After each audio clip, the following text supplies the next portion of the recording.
Bom dia, San Diego. Todo mundo bem? Esse dia que já foi. Para mim já é boa tarde, né? Já almocei. Vocês estão falando aí de almoço fraterno. O nosso foi hoje aqui também. Então aqui já são 2 da tarde, né? 2 e pouquinho. Foi de almoço. Nós já almoçamos. Eu estou tentando mudar a tela aqui, o negócio aqui, mas tá difícil. Foi de almoço aí. Você comeu o quê? Aqui foi é, carne seca na moranga. É, Nossa, não, o pessoal aqui é bom de cozinha. Eu sei que o pessoal aí também é. Eu falo assim, cara, não tem jeito. A gente tenta fugir, mas não tem jeito. Muito bom de cozinha. Mas aí também eu sei que é. O pessoal é bem talentoso na cozinha, né? Então, mas beleza. Hoje nós vamos tratar de um assunto que é bem interessante, que ele é muito pertinente não só para nós encarnados aqui na matéria, mas também para os nossos irmãos desencarnados que estão aí junto com vocês assistindo também a este estudo, né? Porque a gente sabe que todo centro espírita também ele é ali para os desencarnados, às vezes uma escola, um hospital, uma igreja. Então, dependendo muito da necessidade de cada um, né?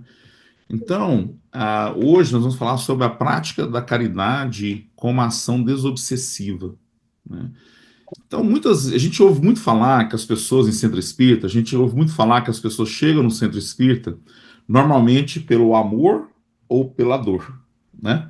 Então, pelo amor, normalmente é quando, muitas das vezes, a pessoa nasceu num berço espírita, passa pelo trabalho de realização infantil, né? Eu passei por isso, eu vim de uma família espírita, então foi pelo amor, né? Então, que a gente ali teve essa grande coisa de ter sido exposto a Jesus e a Deus logo cedo, né? Então, isso é muito importante. Inclusive, é uma das responsabilidades dos pais, né? Então, a gente preza muito essa parte, está até conversando com a Kátia agora, essa parte da evangelização infantil. E a gente tem um zelo muito grande, porque esse é o nosso futuro da nossa humanidade, né? Mas alguns chegam no centro espírita pela dor, né? E essa dor, ela varia de várias situações. Então, muitas vezes a pessoa, pela perda de um ente querido, por exemplo, está buscando respostas, né? Que às vezes não consegue achar em outra religião. Então, ela acaba vindo para o centro espírita é, esperando ali ter alguma informação, né, da vida depois da vida, né? Muitas das vezes também a pessoa chega aí pela dor através da mediunidade, né? A mediunidade da pessoa eclode em algum momento, é uma coisa que é inerente do ser humano, todos nós temos em diferentes níveis. Então, às vezes isso acontece e a pessoa fica meio perdida, né? Principalmente se ela não tiver, nunca foi exposta a essa informação, às vezes é tida como uma pessoa desequilibrada e realmente não é, né? Então ali é uma mediunidade mal trabalhada. E outras vezes é pela questão, nós vamos falar hoje, da obsessão, né? Então, muito comum, às vezes, uma pessoa está sofrendo uma influência espiritual, da qual ela não sabe o que está acontecendo, ela percebe ali uma influenciação muito forte, mas não sabe o que é, né? Então, começa, inclusive, de se duvidar. Então, a doutrina espírita é bom que ela nos traz essa informação dessa influência que existe constante do mundo espiritual para o mundo material, né? Na verdade, existe uma simbiose dos dois, que nós também influenciamos o outro lado também. Mas o que acontece? Na segunda parte do Livro dos Espíritos, quem participa dos nossos estudos aqui no sábado, a gente até terminou recentemente o Livro dos Espíritos. Começamos agora no Livro dos Médiuns, né? Então estão convidados, quem quiser participar. A gente começa aí às 9 da manhã, no sábado, né? Que começa para mim aqui ao meio-dia. Então, estão convidados. Estamos agora no Livro dos Médiuns, estamos começando agora, está no começo ainda. Então, quem quiser participar. Mas no Livro dos Espíritos, na segunda parte que trata sobre a vida no mundo espiritual, mais especificamente no capítulo 9, né, intitulado Da Intervenção dos espíritos no mundo corporal, tem uma pergunta, a pergunta 459, que Kardec indaga aos espíritos uma pergunta muito pertinente, né? Que quando a gente ouve a resposta, a gente até assusta um pouco, né? Que ele pergunta assim: influem os espíritos em nossos pensamentos, em nossos atos? Pergunta boa, né? E aí os espíritos respondem para ele: muito mais do que imaginais.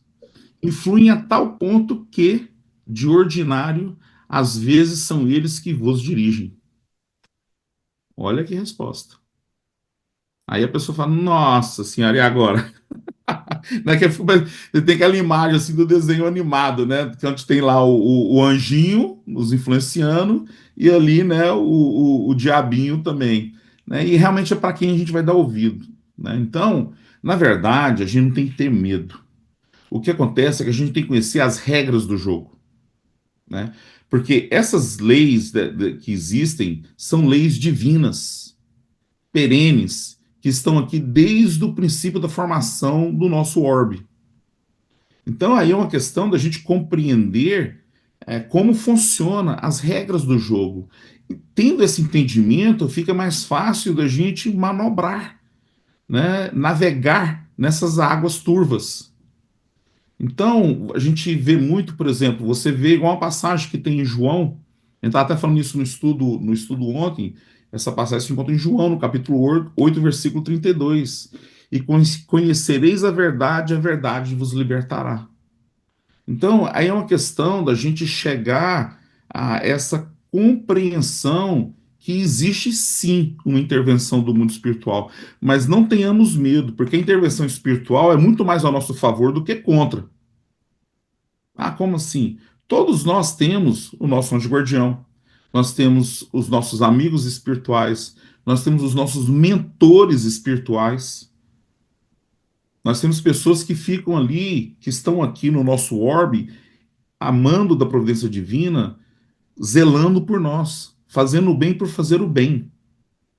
Agora, existem também os adversários.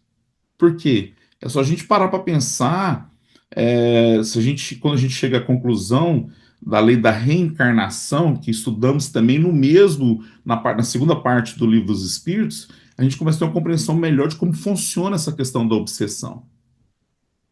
Então, tendo essa compreensão, a gente usa as ferramentas que estão ao nosso dispor, que eu vou trazer para vocês no final, essas ferramentas para a gente se proteger.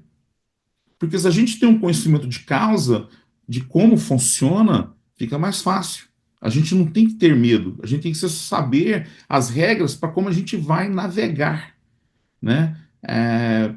Perante certas situações. Então, a questão da caridade ela é muito importante, porque nós vamos ter uma compreensão, espero que ao final a gente chegue a esse entendimento que através da caridade a gente consegue se conectar com os espíritos que querem nos ajudar. Né? Então não é à toa que na doutrina espírita, o grande lema da doutrina espírita, cunhado por Allan Kardec, é que fora da caridade não há salvação. Se vocês olharem na entrada aí do prédio, é o que está colocado na janela lá. Quer dizer, se não tiraram, né? Antigamente, se não tiraram, ainda está lá. Né? Tem lá a foto de Allan Kardec, Espírito Society de San Diego, tá lá, fora da caridade não há salvação. Né? Justamente porque nos primórdios do cristianismo, a Igreja Católica colocou de que fora da igreja não há salvação.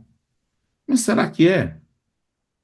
Se a gente parar para pensar, é, mesmo dentro do cristianismo, a gente não consegue ter concordância nos ensinamentos de Jesus.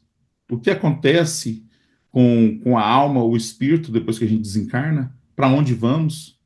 Se existe a perpetuidade ou não do espírito.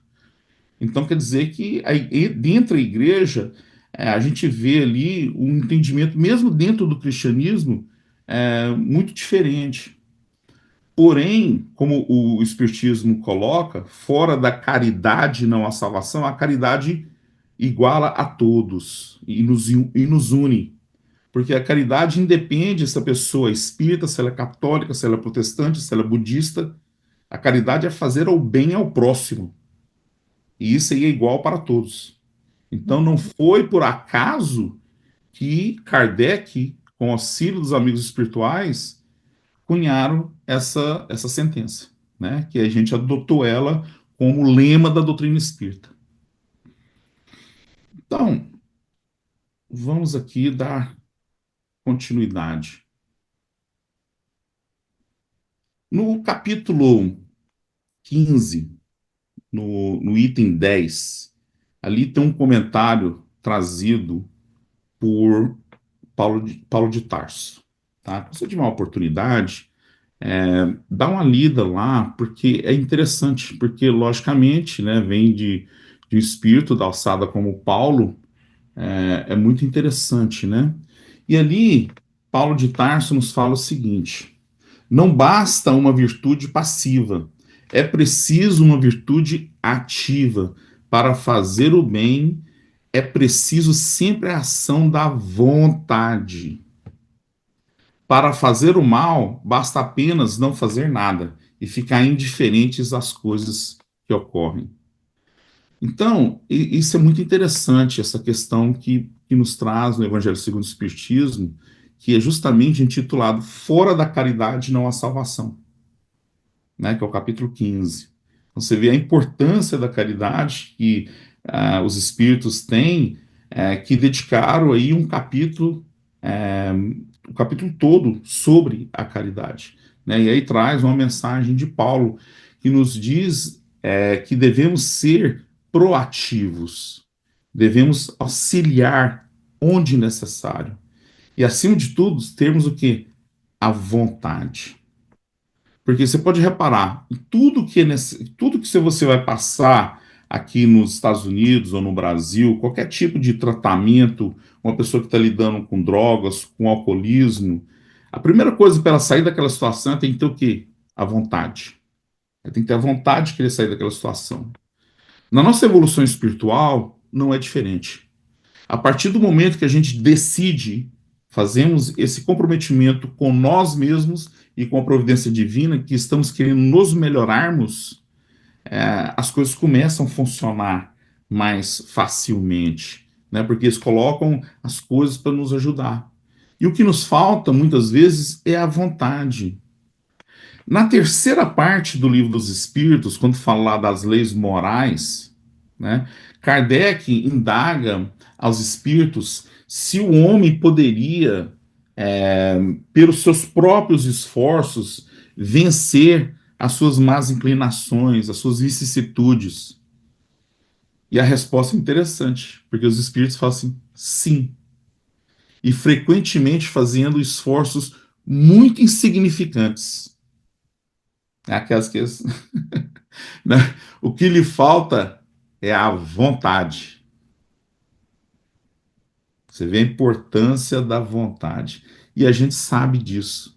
Porque quando a gente tem a vontade de fazer alguma coisa e a gente coloca ali toda a nossa energia, né, a gente acaba executando aquela tarefa. Porque ali a gente colocou todo o nosso empenho, todo o nosso querer. E aí acaba que a gente emana isso para o fluido cósmico universal e ele nos retorna isso, né? A tão famosa lei da atração que é usada aí hoje em dia, né? Então, vamos entender um pouquinho aqui dos tipos de caridade. Vocês estão me vendo? Um pouquinho, vamos. Eu estou perguntando, sabe por quê? Porque vocês desapareceram aqui para mim, então eu só estou conversando com a tela, tá? Mas tá tudo certo. Qualquer coisa, se alguém quiser falar alguma coisa, tem que verbalizar, que eu não estou vendo vocês. Então, quando a gente fala de caridade, nós temos dois tipos diferentes de caridade, né? A caridade material e a caridade moral. Vamos falar um pouquinho da diferença dos dois, para a gente entender, na nossa concepção, qual que é mais importante. Então, a caridade moral é aquela que consiste em auxiliarmos aos nossos irmãos que passam pela prova da pobreza. É dar alimento a quem tem fome, agasalho ao que passa frio. Enfim, amenizar o quanto possível as privações materiais daqueles que a sofrem. Às vezes, eu escuto assim, a pessoa fala assim: "Ah, eu não sou muito a favor da caridade material, porque ao invés de dar o peixe à pessoa, eu prefiro ensinar a pescar." Tá tudo certo. O problema é que é o seguinte, muitas das vezes uma pessoa ela não tem condições emocionais e espirituais naquele momento de aprender a pescar. Ela precisa realmente é do peixe. E a gente tem que ter essa compreensão. Então, muitas das vezes, esse trabalho que é feito aí em San Diego, de auxiliar essas famílias mais necessitadas no México, ela começou lá atrás, né, há muito tempo, uns 20 anos atrás, porque realmente vê nessa necessidade básica de alimentação. Né? Então, foi prosperando, crescendo, né, e hoje aí auxilia-se várias e várias famílias. Né? Então, muito, isso aí, gente, nós estamos falando de um lugar que está próximo da maior potência do mundo. Imagina como é que é em países, certos países da África, em alguns estados lá no Brasil, no Nordeste, no Norte do Brasil, né? Então, realmente, às vezes, o que precisa realmente é o peixe, tá? A gente tem que ter esse discernimento. Agora, vamos falar um pouco da caridade moral, porque essa também é interessante, às vezes passa despercebido. Que quando a gente pensa em caridade, muitas das vezes a pessoa já coloca, pensa que a caridade é doação de dinheiro. Não necessariamente. Né? Então, a caridade moral é aquela que consiste no princípio de amor mútuo entre todos, independentemente da situação. Saber calar, se fazer de surdo quando necessário, não dar importância quando for humilhado por alguém que erradamente se supõe superior. Então, muitas das vezes, a gente tem o que nisso aí? Inteligência emocional. Porque muitas das vezes uma pessoa vem com uma pedra na mão, e aí, ao invés da gente ver aquela situação e compreender que a pessoa, naquele momento de cólera, está alterada, inclusive espiritualmente, né? E é muitas das vezes influenciada espiritualmente, a gente acaba, ela vem com uma pedra, a gente pega duas. E aí tem um embate, né? Então, desse embate, às vezes se tornam ali inimigos. Agora, se uma pessoa vem e ali a gente não revida, muitas das vezes aquilo se dispersa e fica por isso mesmo. Né? Então, o que a gente quer dizer aqui na caridade moral, muitas das vezes, é a gente servir de um ombro amigo, né? De uma pessoa para chegar a ter, que quer se desabafar, a gente escutar a pessoa, né? Muitas das vezes aconselhar, mas tomar um pouco de cuidado com o aconselhamento também, né? Porque às vezes a gente é muito bom para aconselhar, né? E às vezes a gente não está fazendo a nossa parte, né? Então, tomar um pouco cuidado com isso, porque quando a gente aconselha, dependendo do conselho, a gente, inclusive isso espiritualmente falando, a gente assume responsabilidades, né? Tomar um pouco de cuidado com isso. Então, às vezes a gente pergunta, qual é mais difícil ser praticado? A caridade material ou a moral? A moral é mais difícil de ser praticada, tá? A caridade moral, todos podem praticá-la, nada custa. Tanto o rico quanto o desprovido de qualquer bem pode exercê-la. Porque justamente a gente pensa que a caridade tem a ver com doação material, e não é. Muitas das vezes é um sorriso que a gente dá para uma pessoa que está tendo um dia difícil, né? Às vezes é aquilo que a gente estava falando anteriormente, de você escutar a pessoa falar ali, desabafar um pouco, né? Sem a gente também absorver aqueles problemas. Tomar cuidado com isso. Por isso existe o acolhimento fraterno dentro do centro espírita. E às vezes uma pessoa, dependendo de como é que ela se encontra, às vezes precisa de ajuda profissional, né? Então, mas a gente está ali presente para auxiliar ao próximo é muito importante. Né? Podemos também praticar a caridade por pensamentos, por palavras, por ações, sem a pessoa saber que é a gente que está fazendo aquelas coisas por detrás e orando. A oração é a ferramenta mais poderosa e a mais importante que temos, e muitas vezes não damos o valor necessário para a oração. Eu tenho relatos e situações exemplificadas para mim, várias, nenhuma nem 10, assim, exemplos gritantes de situações onde a oração foi providencial, né? E a oração, quando a gente ora pelo próximo, ela tem um valor um pouco diferente. Quando a gente ora para a gente mesmo, ela é muito boa, não tem problema, né? A oração sempre faz bem. Mas quando a gente ora para o próximo, ali a providência divina vê aquilo com os olhos um pouco diferentes, porque realmente ali a gente estamos pedindo pelo próximo, não estão pedindo para a gente. Então, eles vão tentar fazer o que for de alcance ali, lógico, não mudando nada que tenha ali a ver com o projeto encarnatório daquela pessoa, mas com certeza vai trazer um alívio para a pessoa. E acaba trazendo para a gente também, porque quando a gente se coloca em oração, eleva o nosso padrão vibratório, nos coloca em conexão com os nossos amigos espirituais. A gente vai falar um pouco mais sobre isso mais adiante. Então, pela palavra, aconselhando e consolando, pela ação, fazendo aos outros aquilo que gostaríamos que nos fizessem, como Jesus nos ensinou, né? Então, essa parte do aconselhamento é aquilo que eu estava falando anteriormente, a gente tem que tomar um pouco de cuidado, né? Porque às vezes a gente quer aconselhar, né, com aquele entendimento que nós somos, né, Carl Jung, queremos resolver o problema do mundo, mas a gente está resolvendo os nossos, né? Então, tomar um pouco de cuidado, porque às vezes também a pessoa não quer ouvir, né? Porque, por exemplo, você vai dar um aconselhamento para alguma pessoa, se é uma pessoa que quer vir desabafar, naquele momento ela não quer ouvir, ela quer desabafar. Então a gente tem que oferecer o ouvido e deixar a pessoa falar. Tomar muito cuidado com o aconselhamento. Tanto é que os terapeutas profissionais, psicólogos, psiquiatras, os que são muito bons mesmos, são aqueles que eles não falam para o paciente o que fazer.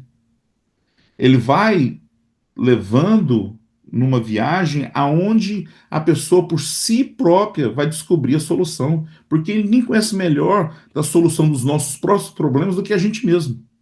É o que eles chamam na psicologia, em inglês, o self-discovery conversation. Self-discovery conversation. Então, é onde a pessoa pega ela mesma, ela traz a problemática, enumera quem são as pessoas envolvidas e ele, por ela mesma, consegue buscar solução. Porque no final, quem vai ter que buscar solução é a pessoa. Porque nós, infelizmente, temos aquele hábito de achar que alguém vai nos oferecer, né, a pílula mágica, né? Então, isso não existe, né? Então, no Livro dos Espíritos tem uma parte que eu gostaria de trazer para vocês da questão da caridade material. Kardec faz uma pergunta muito interessante. Está na terceira parte, nas leis morais, e ele pergunta, indaga aos espíritos, o que se deve pensar da esmola? Pergunta justa, né? Você vê que na época de Kardec, né, meados do século XIX, há mais de 160 anos atrás, isso já era discutido, já tinha sim esse problema, sempre existiu, tá? Desde, se você olhar historicamente, em todas as civilizações, né, você pode ir desde lá dos sumérios, vem, dos babilônios, dos persas, dos gregos, dos romanos, sempre existiu a pessoa de rua, que vivia de esmolas, né? Então, ele ali, ele faz essa pergunta: o que deve se pensar da esmola? E os espíritos trazem essa resposta. Condenando-se a pedir esmola, o homem se degrada física e moralmente, embrutece-se. Uma sociedade que se baseia na lei de Deus e na justiça deve prover a vida do fraco, sem que haja para ele humilhação.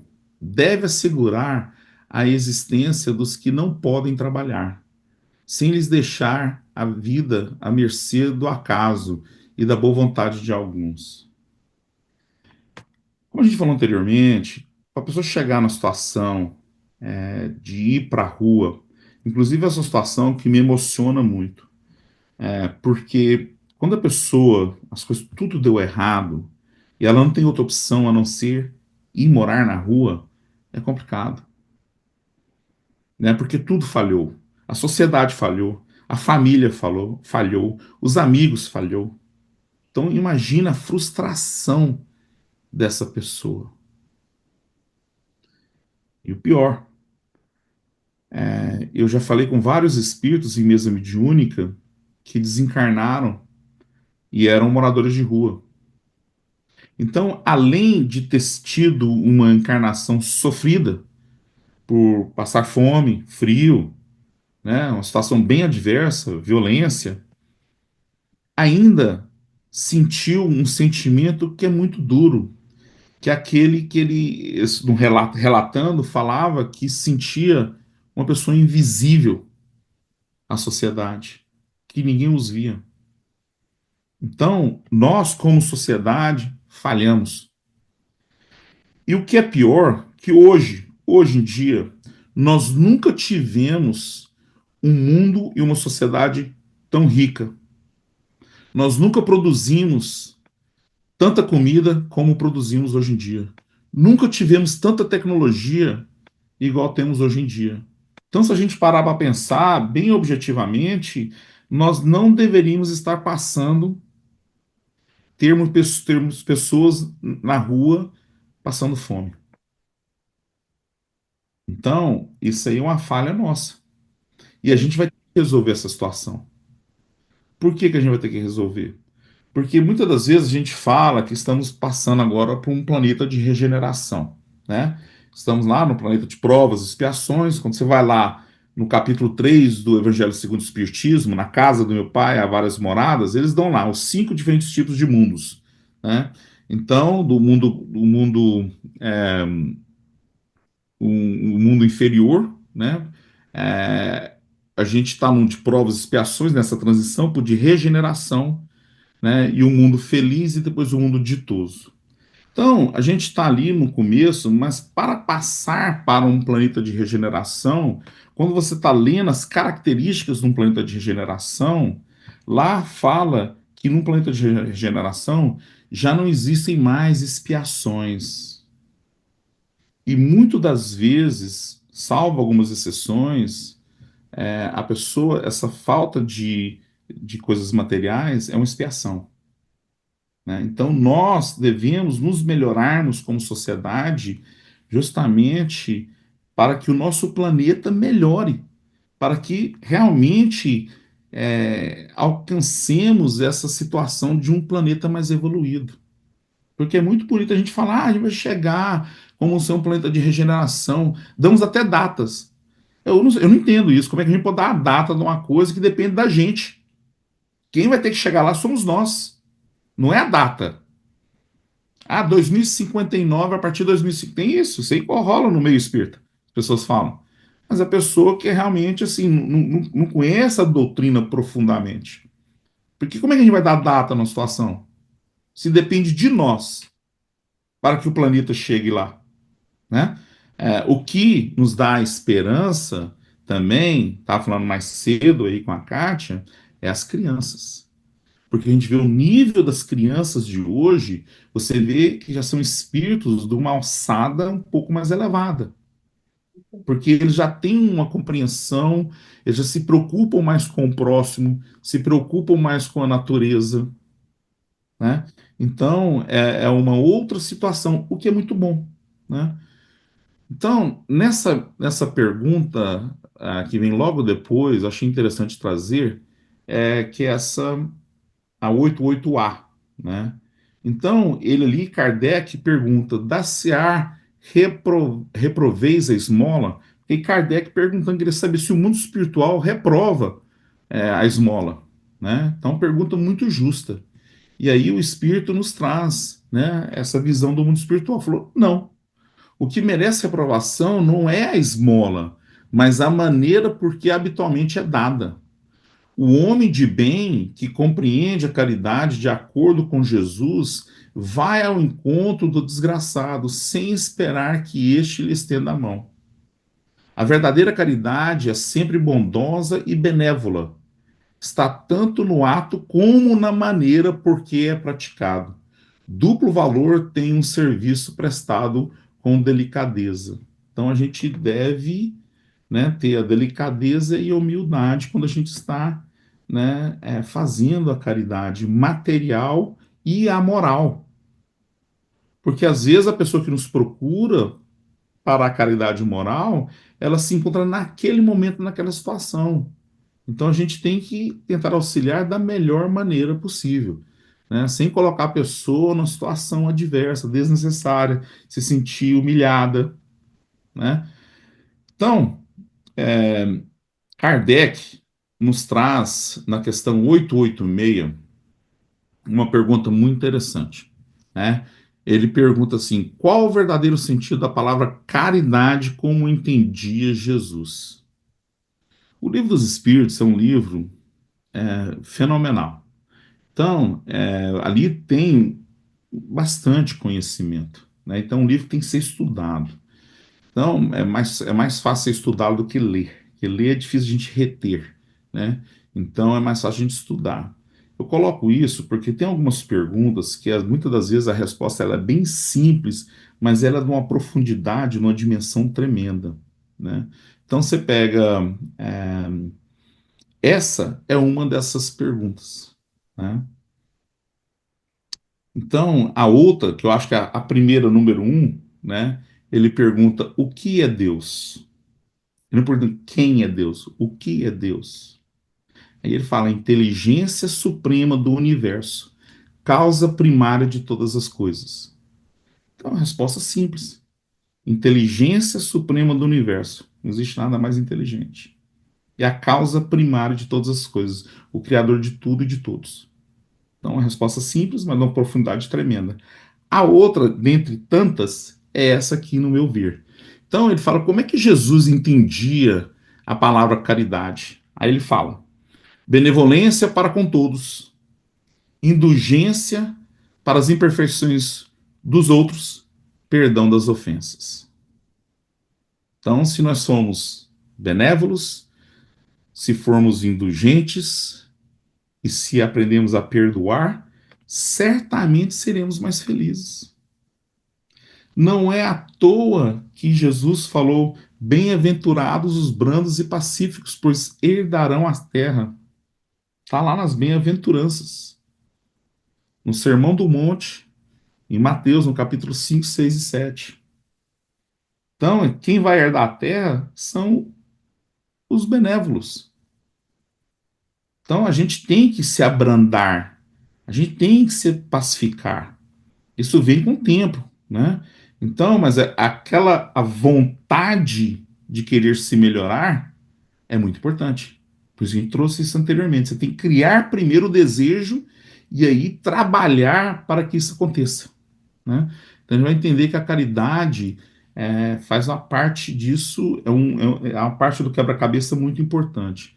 Mas vamos entender um pouquinho o que ele quer dizer sobre benevolência, né? A benevolência parece uma coisa tão simples, mas quando Jesus fala daqueles que herdarão a terra, são esses aqui, né? Os benévolos, né? Entende-se por benevolência toda disposição favorável para com o próximo, né? Olhar o próximo sem julgamento, né? A cordialidade, a tolerância, a benignidade para com o próximo. Benévolo é o que demonstra afeto, amizade, fraternidade e respeito, né? Então, tratar ao próximo como gostaríamos de ser tratado, né? Tratar ao próximo como a gente gostaria que tratasse a nossa mãe, uma pessoa, um ente querido nosso, né? Então, se a gente se desarmar e nos tornarmos pessoas mais benévolas, a gente abranda muito a nossa vida, né? Vive-se mais feliz, menos estresse. Tá? E o que é indulgência? E às vezes a gente confunde o que significa isso realmente. Então eu sempre coloco o seguinte, a analogia que eu faço é a seguinte: pensa assim, uma pessoa mais indulgente para conosco do que o nosso anjo guardião, porque vira e mexe a gente fica cometendo os mesmos erros, né? Então, para lembrar o significado de indulgência, pensa no anjo guardião, né? Porque a gente se colocar no lugar do próximo, né? Então, a indulgência é a capacidade de ser tolerante com as ações ou imperfeições dos outros, que é o nosso anjo guardião. Porque ele ou ela já passaram por essa experiência. E muitas das vezes já vem acompanhando, que é muito comum, eles vêm acompanhando a gente por múltiplas vidas. Então nos conhecem muito bem, né? Então por isso que tem essa tolerância para conosco, né? Porque sabe que eventualmente também seremos seres igual a eles, porque o destino já está traçado para todos nós. Seremos espíritos puros, eventualmente. Agora, cada um de nós aqui vai tomar um caminho. Como chegaremos lá, depende de quem? Só depende de nós. E ninguém pode fazer por nós. Por mais que um ente querido nos ame, não pode fazer por nós. Pode nos auxiliar, pode nos ajudar, mas não pode fazer por nós. Quem tem que fazer somos nós. Né? Então é agir com bondade, fraternidade, solidariedade e misericórdia nos relacionamentos pessoais. Se a gente usar da indulgência, a gente foge de muito problema. Porque muitas vezes uma pessoa ela ainda está muito instintiva, muito nervosa. Então, a gente entender que a pessoa se encontra naquele momento, nessa situação. E ali a gente, ao invés de entrar num embate, é se afastar. Né? Compreender que naquele momento a pessoa se encontra, espiritualmente falando, enferma. Porque a pessoa, quando está espiritualmente falando equilibrada, não trata o próximo com intolerância. Ao contrário, nós falamos no slide anterior, trata o próximo com benevolência. Né? Então a gente tem que tentar colocar isso em prática também. É fácil? Não, não é. Mas é possível. Tá? Então, é colocar-se no lugar do outro e procurar compreender suas ações e deslizes, porque todos nós erramos. Porque nós somos muito bons quando a pessoa comete um deslize na nossa frente de apontar a pessoa, mas quando a gente comete, a gente não gosta que as pessoas falam para a gente. Né? É compreender que somos suscetíveis aos erros. Mas, claro, na busca de sempre se melhorar. Né? A gente partir desse princípio vai indo, o mundo vai se tornando melhor e nós vamos nos melhorando, nós vamos nos abrandando com a gente mesmo, no nosso eu interior, porque a felicidade a gente condiciona ela. Né? Então a gente fala assim: ah, eu vou ser feliz quando eu tiver tal emprego, eu vou ser feliz quando eu casar com fulano ou ciclano, eu vou ser feliz quando isso ou aquilo. A gente condiciona a felicidade. Felicidade não tem nada a ver com isso. Felicidade tem que ver com a nossa condição mental, com a nossa condição emocional e espiritual. Então, a gente logicamente tem que compreender que estamos num planeta que não nos oferece ainda a felicidade absoluta, porque vivemos num planeta de provas e expiações, passando aí para a regeneração. Não vivemos ainda num mundo feliz ou num mundo ditoso. Então a gente tem aqui essas felicidades, né, parciais, por curto espaço de tempo, né, mas não ainda ah, totalmente, né, ainda não. Mas podemos viver felizmente. E aí ele nos traz o perdão, né, que Jesus nos trouxe. Perdão é fácil, não é? Então, perdoar é esquecer as ofensas de forma incondicional. O perdão será sempre profilaxia segura, garantido onde estiver saúde e paz. O perdão, a gente fala muito com isso com o espírito em mesa mediúnica e às vezes nos nossos estudos. O perdão ele é um processo. Tá? Uma vez, num desses estudos, uma pessoa, a gente estava falando justamente sobre o perdão, e uma pessoa falou assim: não, mas eu acho que eu vejo o perdão um pouco diferente. Eu falei: ok, pois não, como é que você vê o perdão? Aí essa pessoa falou assim: não, eu teve um dia que eu tinha uma situação com uma pessoa e eu acordei e resolvi perdoar a pessoa, e ali eu perdoei a pessoa. Né? Eu tive essa ação de querer perdoar e perdoei. Falei: perfeito. Deixa eu só te perguntar uma coisa. Do acontecido da situação até o dia que você perdoou, demorou quanto tempo? Ela falou assim: 2 anos. Pois é. Esse é o processo que eu estou falando. Você demorou 2 anos para fazer a individuação daquela situação, para você digerir aquele problema. Dificilmente a gente consegue realmente uma coisa que nos impactou de ter esse perdão imediato. A gente tem que processá-lo.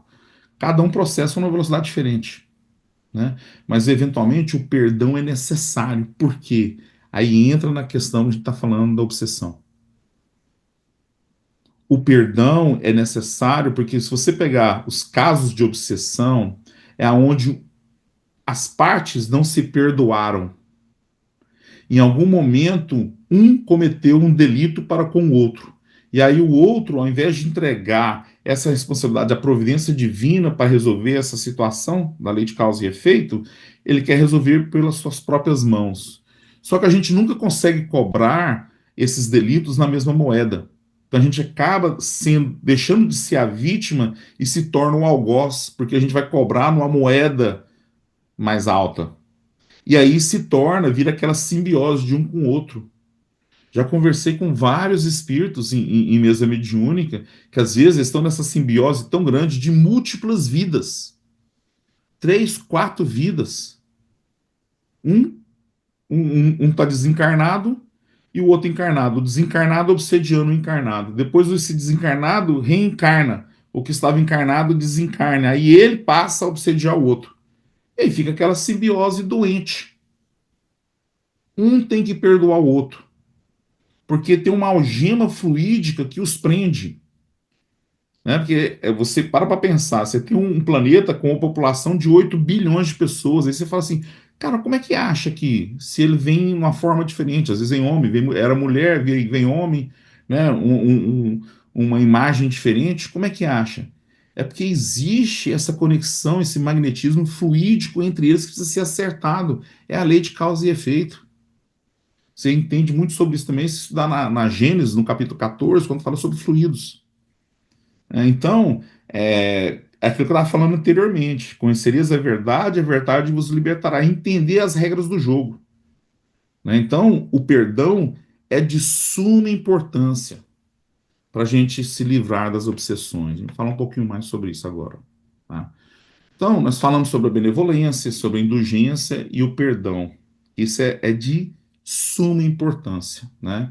Então, vamos entrar agora na prática da caridade, numa medida preventiva contra a obsessão. Kardec nos traz, no livro dos médios, que estamos estudando agora, aos sábados, aí, às 9 da manhã, não chegamos nessa parte ainda, a gente está bem no comecinho, né? Ele dedicou um capítulo inteiro, o capítulo 23, intitulado Da Obsessão. Tá? Então, ali ele nos traz os diferentes tipos de obsessão. A obsessão simples, a fascinação, a subjugação, né, o antigo, né, que a gente acredita na Igreja Católica, da possessão, exorcismo, né, tudo aquilo. Então, é, ali, nesse capítulo, ele fala o seguinte, nesse item 237.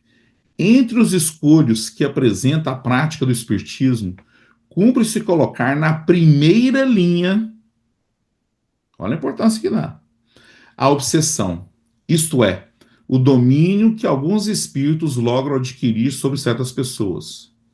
Aí deixa claro, somente é praticada pelos espíritos inferiores que procuram dominar. Os bons espíritos nenhum constrangimento infligem.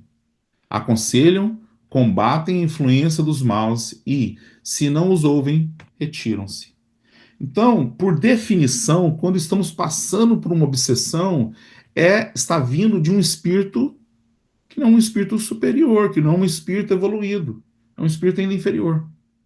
É aquele que foi uma vítima nossa do passado. Então, a chave de qualquer obsessão é o obsediado, somos nós. Porque o obsessor, ele tem que ver que nós estamos querendo mudar. Por isso o espiritismo foca-se tanto na reforma íntima. Tanto é que aqui, por exemplo, aqui em Orlando, no Plenitude, a gente dedica o dia de domingo, dia de hoje, as palestras de manhã, a gente faz o mesmo horário de vocês, um pouquinho mais cedo, 10h30, focado especificamente na reforma íntima. Porque no fringir dos ovos, o que vai importar é isso. A gente vem, nosso projeto de reencarnação, a questão do conhecimento, ele vai vir com o tempo. porque a gente tem múltiplas vidas. Então, em uma vida você vem como advogado, na outra engenheiro, na outra médico, na outra escravo, na outra gari, e assim por diante. Então, o conhecimento a gente vai adquirindo, está na nossa memória espiritual. Agora, a parte da moralidade, essa depende de nós. Hoje, nós somos a nossa melhor versão, acredite ou não. Nós somos um acúmulo de encarnações para chegarmos aqui neste dia de hoje. Então, hoje, eu, vocês, somos a nossa melhor versão.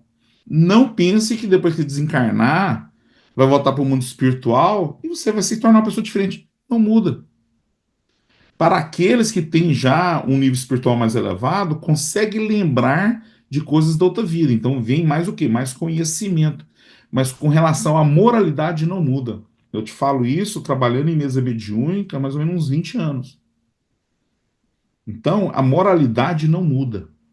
Então por isso que a importância da gente nos mudarmos agora, da gente exercitar, melhorar a nossa moralidade agora, tá?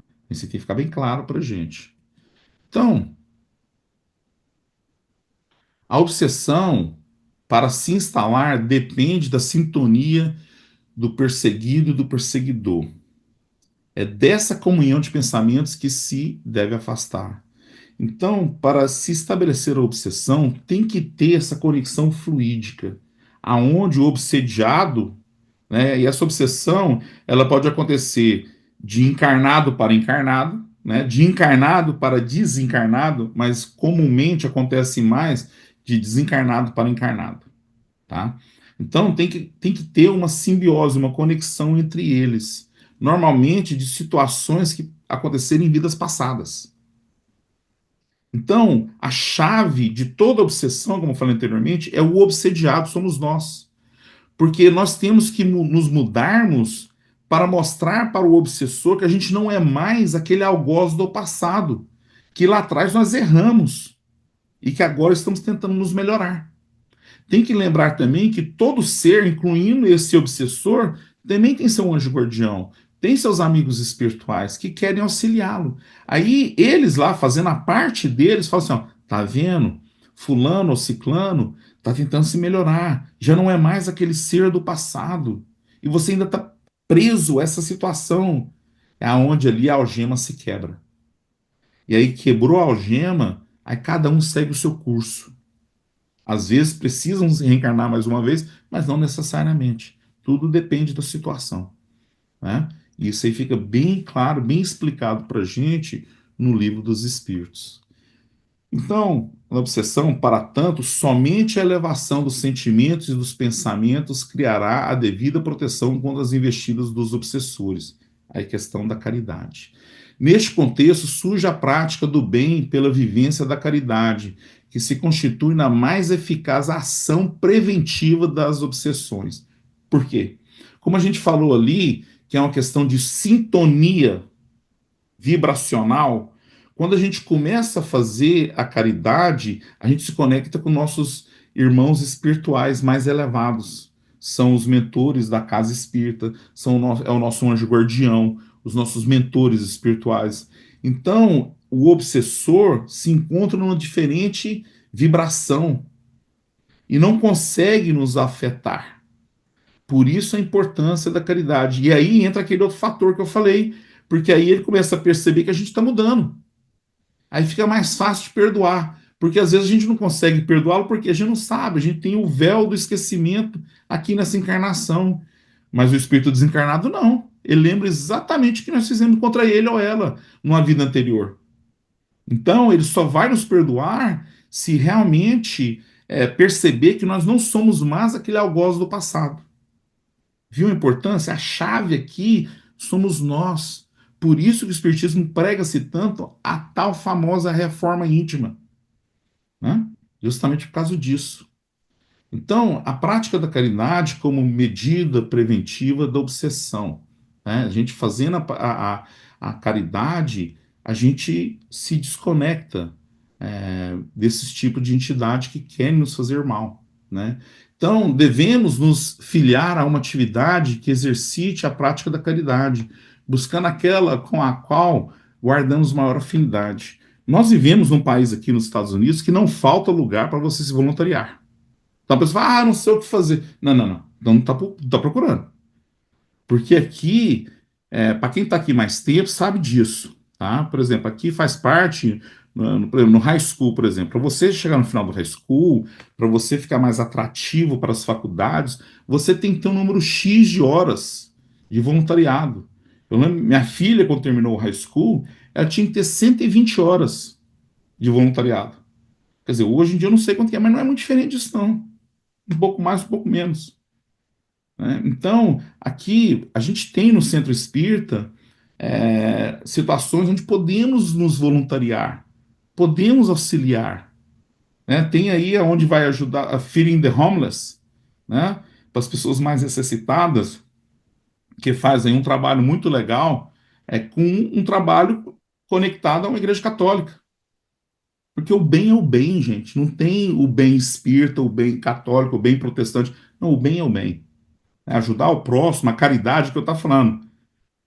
Fora da caridade nossa salvação, porque a caridade nos une. Essa é a diferença, né? Então, o médium, em especial, por necessitar melhor compreender os espíritos sofredores, exercitam essa compreensão em atividades junto aos sofredores encarnados. Quem trabalha numa mesa mediúnica tem que trabalhar, ser uma pessoa assídua no centro espírita e tem que trabalhar também na caridade. Para desenvolver, apesar do trabalho da mesa mediúnica em si ser um ato de caridade, porque né? Mas da gente trabalhar também na matéria, na caridade, ali nos traz uma empatia para com o próximo. Então, o que é legal, que eu vejo aqui, por exemplo, aqui nos Estados Unidos, das crianças trabalharem muito no voluntariado, é justamente isso, desenvolver essa empatia para com o próximo, né? Que é o que a gente deve buscar.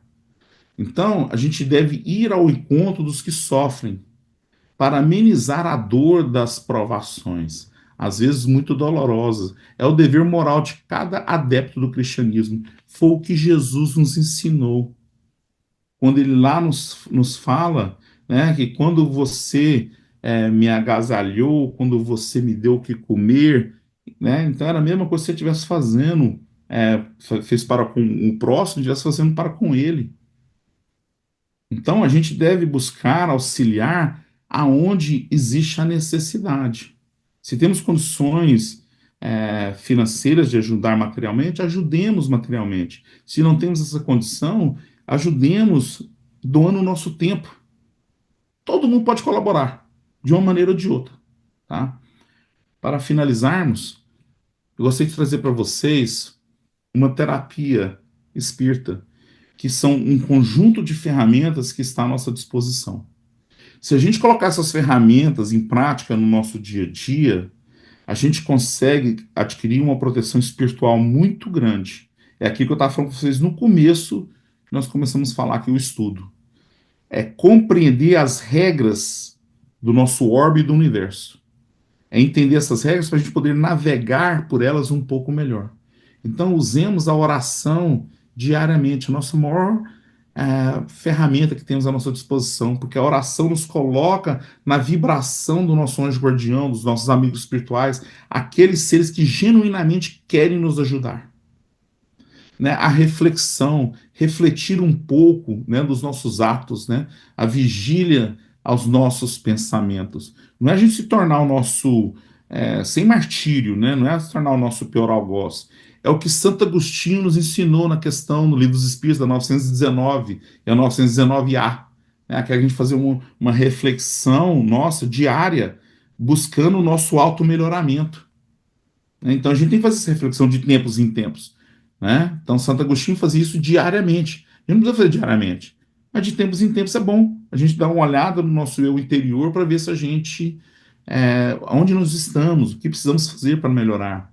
Né? A meditação, para quê? Para se abrandar, equacionar um pouco, equilibrar os nossos conflitos internos. né? Então, isso é muito importante, né? Às vezes, quem fala assim, a meditação é esvaziar o pensamento. A gente não consegue esvaziar o pensamento, mas a gente consegue acalmar eles um pouco, né? Porque o nosso pensamento, ele não pode, ele tem que ser mais em ondas. Quando ele está muito para cima e para baixo, assim, muito rapidamente, a gente está naquela euforia, né? Depois está em depressão. Não, a gente buscar uma coisa mais equilibrada. A caridade, o tema da noite, o tema do dia. Caridade, pois a presença de espíritos bondosos ao nosso lado nos envolve em emoções salutares, favorecendo uma mudança vibracional que atinge nossos estados mais profundos.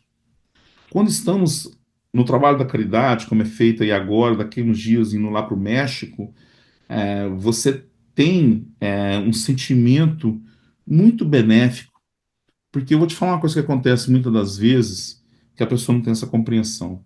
Quando você faz uma coisa positiva para alguém, uma caridade, aquela pessoa que está recebendo, sem ela saber, ela está emanando ali um sentimento de gratidão. Então, quando você vai lá em Gênesis, no capítulo 14, que fala sobre os fluidos, a gente tem essa compreensão. Quando ele emana esse sentimento de gratidão, aquilo é como se fosse um bálsamo, um abraço fraternal, né, nos agradecendo. Por isso que é muito comum a pessoa trabalha, às vezes, por horas num trabalho de caridade e sai de lá, né, eufórico, com muita energia. Por quê? Porque recebeu toda essa parte energética e além da vibração dos amigos espirituais, porque sempre estão envolvidos nesse trabalho de caridade espíritos uma alçada mais elevada do que a nossa, né? Por isso que fora da caridade não há salvação. Ter uma frequência a uma casa espírita ou uma igreja, né? Por quê? Pois não temos a disciplina de fazer essas coisas sozinhos. A gente tem que ter essa compreensão. A gente acha que tem, mas sejamos honestos com nós mesmos, né? Então, por isso a importância da gente fazer esse trabalho em conjunto. É melhor, a gente se ajuda uns aos outros, né? Então, ter esse comprometimento com a reforma íntima, em busca da melhoria individual, todos os dias, hoje ser melhor do que ontem, amanhã fazer o meu melhor para que seja melhor do que hoje. Porque a gente nunca sabe quando a gente vai sair daqui. Pode ser amanhã, pode ser daqui a pouco. Então a gente tem que estar constantemente tentando se melhorar. Vamos cometer erros? Sim, claro. Vamos tropeçar e cair? Sim, vamos. Mas a gente não pode ficar preso nisso. É levantar, sacudir a poeira e falar, vamos continuar ali na labuta, né? Esse é o que a providência divina nos pede, é esse comprometimento à reforma íntima. Ele não nos fala assim, ó, você vai ter que se transformar do dia para a noite em Chico Xavier, em Madre Teresa, Irmã Dulce. Eles não pedem isso. Uhum. Graças a Deus. Exatamente, mas eles nos conhecem melhor do que a gente. Então, o que eles nos pedem é simplesmente a gente tentar o nosso melhor.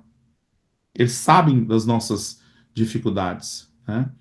Então, o culto no lar, o evangelho no lar é muito importante, porque da mesma maneira que aí no centro existe toda uma proteção fluídica para com espíritos que gostariam de atrapalhar esse trabalho que está sendo feito aí hoje, por exemplo, a gente pode fazer o mesmo na nossa casa.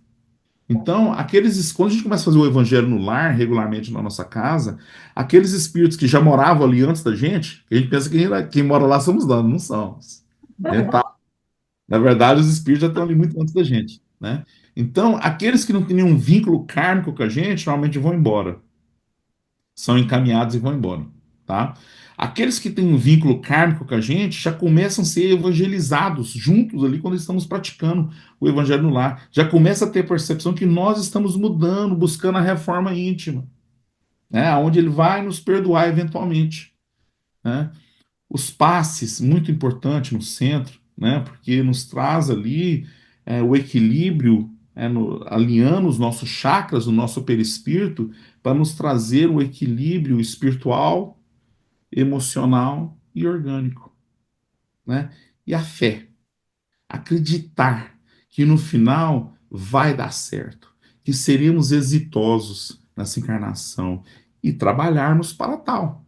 Entender que a caridade é uma ferramenta que está aí à nossa disposição para nos melhorarmos.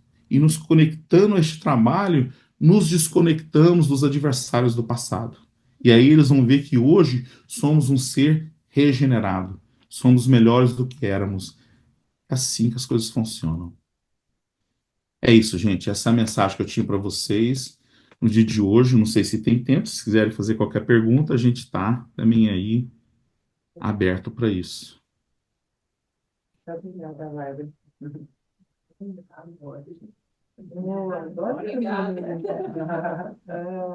Perfeito. Tem uma pergunta aqui? Muito bem. Vou fazer. No início, né, a palestra, ele colocou, né, que quando a gente toma decisão, começa a melhorar o nosso ambiente, etc, etc. Mas a gente vê muitas pessoas falando, eu também acho que já aconteceu isso comigo, e parece que intensifica o adversário contra nós também. Isso é uma realidade mesmo, ou é só imaginação da cabeça da gente? É a mais pura realidade. Por quê? A melhor analogia disso, eu sempre falo isso para o pessoal, quando a gente está começando no curso da mediunidade, em qualquer estudo, por quê? Pensa assim, os nossos adversários, quando eles veem a gente tentando buscar, mudar, se melhorar, eles veem que ali no princípio eles vão tentar causar o máximo de problemas possíveis para a gente desistir, porque a gente desiste muito fácil das coisas. Então, imagina, mesmo uma árvore como a sequoia, que é gigante, enquanto ela é uma muda pequena, você vai lá e arranca ela com a mão. A melhor analogia é essa. Qualquer árvore, você vai lá e arranca a muda com ela na mão. Mas a partir do momento que essa árvore cresce, as suas raízes, o tronco se desenvolve, você já não retira com a mão mais. Aí eles param de te atazanar, começa a afetar aos que estão ao seu redor. Por isso a importância do evangelho no lar.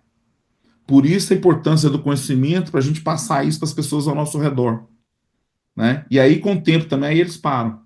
Mas é um processo, porque os adversários, eles sabem que nós não temos a disciplina necessária para fazer isso a largo prazo. Então eles apostam e falam assim, não, vou criar aqui uma série de problemas, porque vai desistir. Então é muito comum, muito bem colocado essa pergunta sua, que é uma das coisas que, inclusive, quando a gente começa nos estudos, eu sempre falo isso para as pessoas, ó, se prepara. Então, no dia, quando a gente começa por exemplo, o estudo da mediunidade, né, a pessoa começa, porque, veja bem como as coisas funcionam. Nós, os nossos irmãos espirituais de luz, veem os nossos irmãos inferiores como irmãos, querem ajudar. Isso é o dualismo, né? Do outro lado, os irmãos nossos inferiores vê eles como inimigos, é guerra. E como tal, trabalham para que isso aconteça. Tem que ter medo? Não, não tem que ter medo. É aquilo que eu estava falando anteriormente, a gente entender as regras do jogo. Então eles vão vir vai ter esse embate inicial. Agora, se a gente fizer a nossa parte, essas ferramentas que colocou aí, para colocá-las em conjunto, que não tem varinha mágica, né? Colocá-las em prática ao mesmo tempo, você também tem seus escudos de proteção. E aí, eventualmente, isso cessa. Mas é eventualmente. A curto prazo, tá? Não é muito longo também, não. Entendeu? Mas tem que segurar lá. Fazendo e emendando essa pergunta, então, a gente pode fazer uma analogia. O planeta Terra hoje, no estado que está, o último respiro do, entre aspas, mal, eles estão trabalhando mais fortemente para não deixar isso ir avançar, porque a impressão que a gente tem é que está pior do que antes, né? E, na verdade, não é. Né? A gente sabe que não é. Mas a impressão que passa para quem, principalmente porque as mídias, grandes mídias, mostram só coisa ruim, não parece que está acontecendo isso, um embate mesmo, bem violento para ele tentar não deixar acontecer. Esse dualismo sempre existiu, né? Então ele é bem descrito na Bíblia e desde os primórdios a gente já trazia isso. Só que na verdade, a gente para pensar hoje, o nosso mundo hoje ele é muito melhor do que era antigamente. A gente não tem às vezes esse sentimento, porque justamente você falou, a mídia foca nas coisas negativas porque é o que dá clique, é o que as pessoas vão assistir, né? Mas para pensar, há não muito tempo atrás, coloca aí menos de 200 anos atrás, você poderia ser dono de uma pessoa. Você poderia decidir se você queria matar aquela pessoa ou não e não aconteceria nada com você, porque você era dono daquela pessoa, era uma propriedade sua. Nós estamos falando isso há 180 anos atrás, mais ou menos. Não é muito tempo lá atrás, não. Quanto mais você vai voltando na história, aí eu que gosto de estudar muito de história, só se você olhar, era pior, muitas vezes pior. A gente acordava sem nenhuma perspectiva de futuro. A gente acordava pensando em como é que eu vou sobreviver hoje, como é que eu vou buscar uma alimentação e como é que eu vou me proteger do inimigo ou ir atrás do inimigo para matá-lo.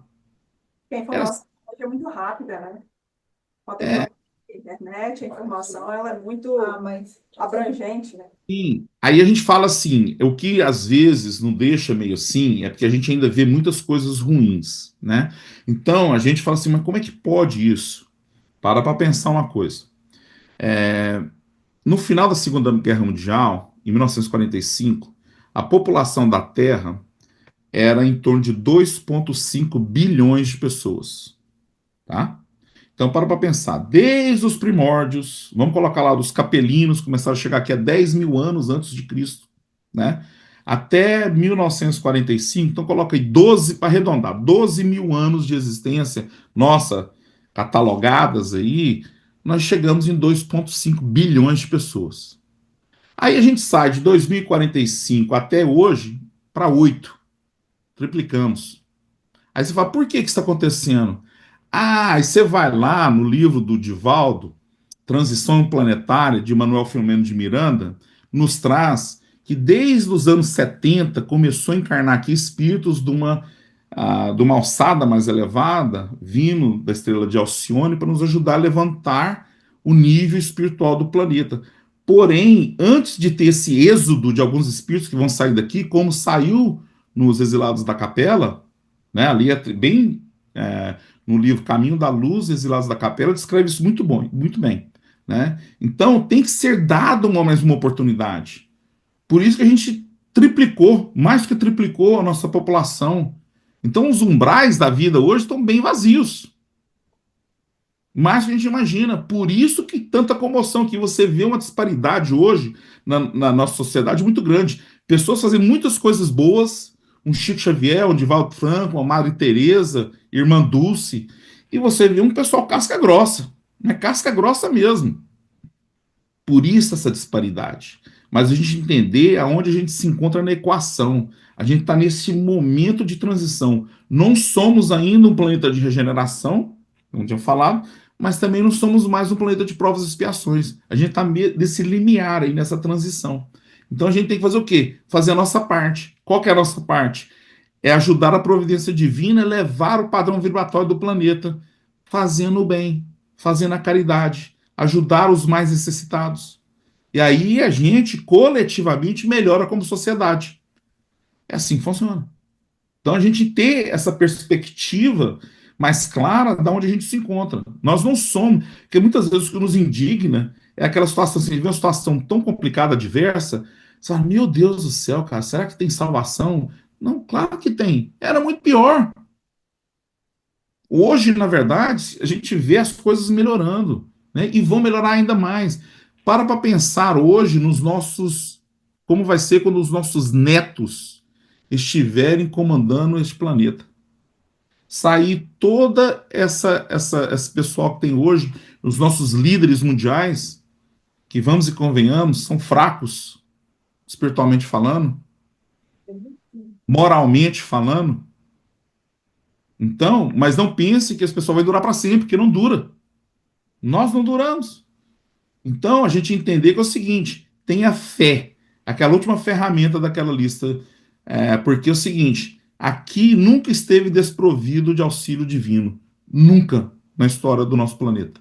Desde a sua concepção com Jesus, que nos explica muito bem isso no livro A Caminho da Luz, até os dias de hoje.